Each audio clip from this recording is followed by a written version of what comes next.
Abbas Abbasov 92-ci ildə baş nazirin birinci müavini oldu və o dönəmdən sonra əslində ona qədər də kifayət qədər SSR miqyasında avtoritetli bir şəxs sayılırdı.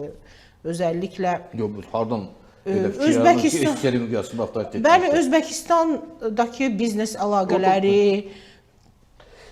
o zaman üçün avtoritetli şəxs biraz sözündə olursa abartılı siyasi məkanda nəzərdə tutmadım. Yəni keçmiş SSR miqyasında lap indiki dillə bilmirəm necə adlandırmaq olur, amma əlaqələri filan Azərbaycandan kənarda, Paşa bəy çox gözəl ifadə elədi, əlaqələri olan, ölkədən kənarda tanınan, özəlliklə Özbəkistanda pambıq məsələsi falan, yəni bizneslə siyasəti yavaş-yavaş çoğallaşdıra bilən şəxslər sırasında adı hallanırdı. Bu aydındır ki, Rusiyanın, Kremlin icazəsi olmadan belə bir şeylərin edilməsi mümkün deyildi. Onun fəaliyyəti və ona stavka edilməsi ilə bağlı informasiyaları siz nə qədər real ümumiyyətlə hesab edirsiniz? Gerçəkdən Rusiya onu Azərbaycanda hakimiyyətə gətirmək istəyirdi. Belə bir versiya ola bilərdi. Ən çox bu haqda danışılır. Sözün doğrusu bu mən ağlabatan hesab eləmirəm. Çünki Abbas Abbasovun Azərbaycanda hakimiyyətə gəlməsi üçün heç bir demək ilkin şərtlər olmayıb. Nə daxili siyasi demək elitada nüfuzu və yeri baxımından, nə deyək ki, gedən ictimai siyasi proseslərə təsir imkanı baxımından. Hətta mən onun özündə də bizim işlədiyimiz müddətdə elə bir xüsusi, yəni demək hakimiyyətin birinci pillərinə qalmaq kimi iddiasını hiss eləməmişəm. Biz bir növ indiki dillə bir qədər indiki bu jargon siyasətə keçib, siyasi dillə xeyli jargonlaşıb, xüsusən ABŞ prezidenti demək fəaliyyətin indiki prezidenti ilə bağlı. Belə demək mümkünsə Abbas Abbasov bir siyasi broker kimi bilmirəm nə dərəcədə uyğun gəlir. Hə, siyasi broker kimi daha çox imkanlar vardı və demək bir məsələndə də deyim ki, məsələn, Abbas Abbasovdan daha üstün bu sahədə avtoritetlər vardı mı? Broker bizim dilimizdə dəllal deyirlər. Mən indi müasir terminlə makler də demək olar, amma broker bir qədər daha belə, necə deyərlər? Sambalı görünür deyirsiniz? Demək, yeri gəlmişkən Gömrük Komitəsində də bu işlərin axırı. Siz bu terminləri, mahiyyətini başqalarının əksəriyyətindən yaxşı bilirsiniz.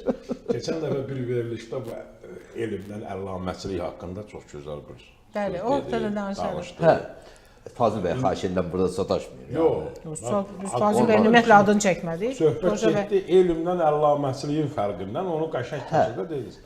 Burada da broker biz cəmaatımız nə bilsin ki, Azərbaycan auditoriyasında, burada dəllaldır. Yəni belə deməkdir. Dəllal sözü bir qədər daha belə, bu belə deyək ki, bilirsiniz o Şeyx Nəsrullahla Şeyx Əhmədin zadı olmasın, deyir ki, Şeyx ərəbcə.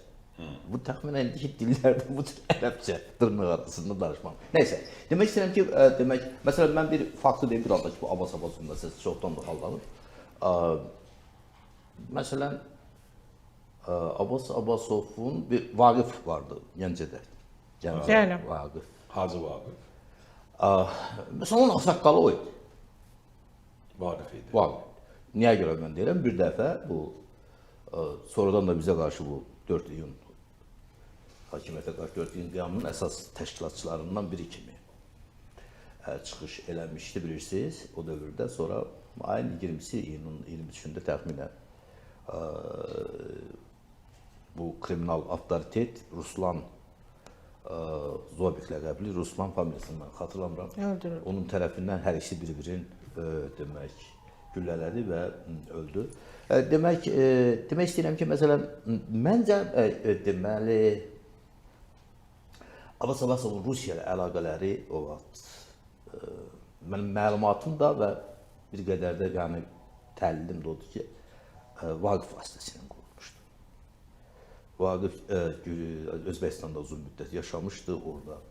Həm Azərbaycan kriminaliteti, həm ümumiyyətlə Özbəkistandakı müəyyən keçmiş Sovet Partiya nomenklaturası, mafiya qrupları ilə əlaqədə olmuşdu və bizə çıxan məlumatlar o dövrdə mən burada Vaqif, Hacı Vaqif Milli Təhlükəsizlik Nazirliyinin mənim o vaxt tapşırığımla əməliyyat axtarış demək tədbirləri çərçivəsinə düşmüşdü və bizdə olan demək toplamış məlumatlardan biri ondan ibarətdir ki, o dövrdə Özbəkistandakı pambıq işində, yəni Rəşidovçuluq deyilən işdə demək Rusiya istintaq orqanlarının daha dəqiq ifadə eləsək, Rusiyadan gəlmiş qrupun əsas məlumat mənbələrindən biri Hacı Vaqif olmuşdu və bu xətlə də belə çıxırdı ki, onun əvvəldən Rusiya xüsusi xidmət orqanları ilə əlaqəsi var və o müəyyən əlaqələri onun vasitəsilə yaratmışdı. Çünki burada demək müəyyən axtarışların prosesinin gedişində Daxili İşlər Nazirliyi onun buradakı bəzi sexlərini bağlamışdı və o vaxt Abbas Abbasov gəldi və mənə dedi ki, mən Hacı Vaqifin çiyiyəm. Yəni, bu belə bir ifadə işlətmişdi. Prezidentin yanına düşdü və xeyli xahişlər elədi. Yəni, müəyyən. Yəni, bu baxımdan, gəlin elə o fikirdə ifadə edək, bu cəhətdə müəyyən olur. Təsadüfi deyil. Məsələn, deyək ki, 92-93-cü illərdə, 92-ci ildə Baş nazirin birinci müavini kimi Abbas Abbasov Mütəllibovun ikinci qayıdışı olmuşdu prezidentliyə 14 mayda. 14-15 mayda təşkil olunmağa başladılar. Mütəllibovun demək o yeni Nazirlər Kabinetinin Rəhim Hüseynov baş nazir olmuşdu. Baş nazir müavini kimi təyin olunmuşdu. Amma təsdiq olunmamışdı hələ. Və o dövrdə, yəni Rəhim Hüseynovla o xalça vəsiyyətləri altında da müəyyən danışıqlar getdi. Nazirlər Kabineti arasında müəyyən siyasi proseslər gedirdi və o dövrdə həmin o tərkibdəki Rəhim Hüseynovun təklif elədiyi bir komanda kimi, komandanın bir üzvü kimi demək o birinci müavin kimi saxlanıldı. Sonra yəni təxminən bir il işlədi. Mən niyə görə bu məsələyə diqqət cəlb edirəm?